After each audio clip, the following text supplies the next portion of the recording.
Isabel dos Santos is known to many Angolans as the princess. Her father, Jose Eduardo dos Santos, served as president from 1979 to 2017.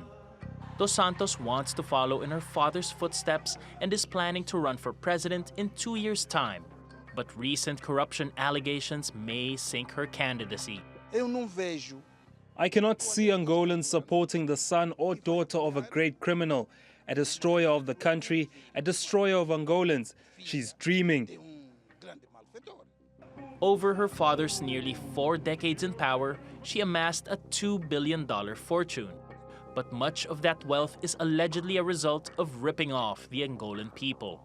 That's according to a new report by the International Consortium of Investigative Journalists, the same group behind the Panama Papers.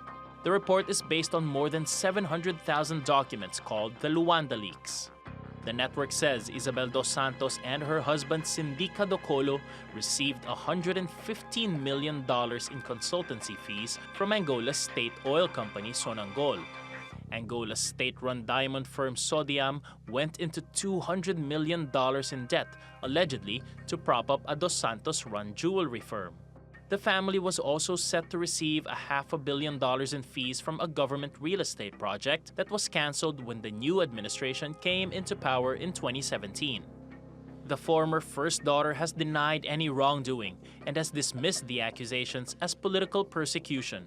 Well, the allegations are false. Unfortunately, we were not given the opportunity to present our evidence or to defend ourselves. We must absolutely fight corruption, but we must fight corruption where it is.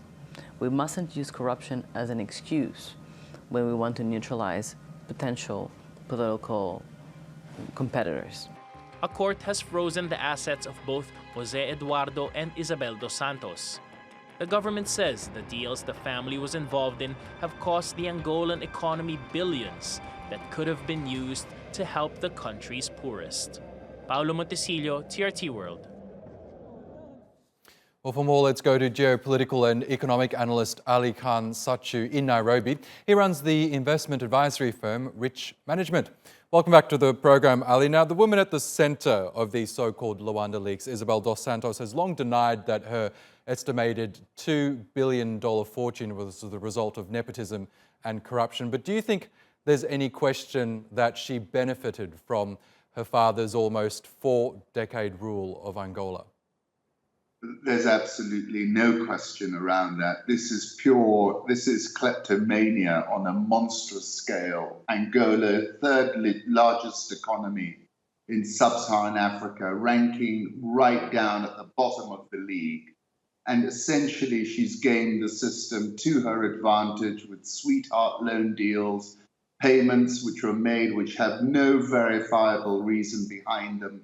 She was facilitated by banks, the likes of PwC, Boston Consulting. It's frankly outrageous. And this was in the public domain for a number of years. I think it's only come out now because we've got a change of regime. But essentially, we're talking about gangsters at the head of a government who've looted the country and have the gall to come and defend themselves and talk about being a possible presidential candidate. It's outrageous. She would be lynched if she returned to Angola today, and I don't think she'd go back at all. So I think it's a great report, very in-depth, and the facts speak for themselves. Now, as Africa's second largest oil producer, Angola, as we know, has vast petroleum wealth, yet 30% of Angolans live in poverty on less than $2 a day. You would assume that the state oil company of Sonangol has a lot to do with that. How did the company mismanage its resources so badly? It was never managed with the national interest in mind. It was managed for the benefit of the family predominantly and insiders who all benefited egregiously at the cost of the country. And now the chickens have come home to roost. The economy is on the floor. Debt to GDP is around 100%. The currency has collapsed. And really this looting spree, what happens with looting sprees? The people just get so greedy, they don't have any limits. And essentially, it's hit its financial limit now. And I think we're going to see more and more news come out. Angola is an incredibly rich country.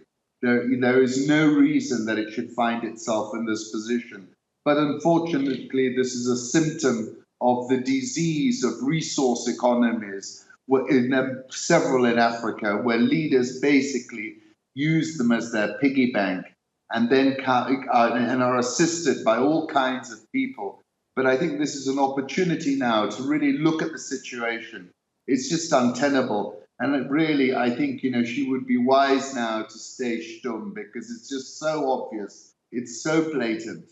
It's just there are no skills in trying to make this money trail, trying to give an excuse to the money trail. I think this whole thing is blown up now, and it's just impossible to justify. Isabel dos Santos is already under criminal investigation by authorities in Angola on corruption charges, and her assets, as we know, have been frozen in the country as well. Do you think she'll ultimately face justice and be punished? Well, I think, she's obviously she's not going to return to Angola. She's going to escape from there. But I think the Portuguese have got to answer for something. I mean, the Portuguese should be looking at this a lot more closely. They have a duty to Angola, which was their colony all those years ago, because they allowed the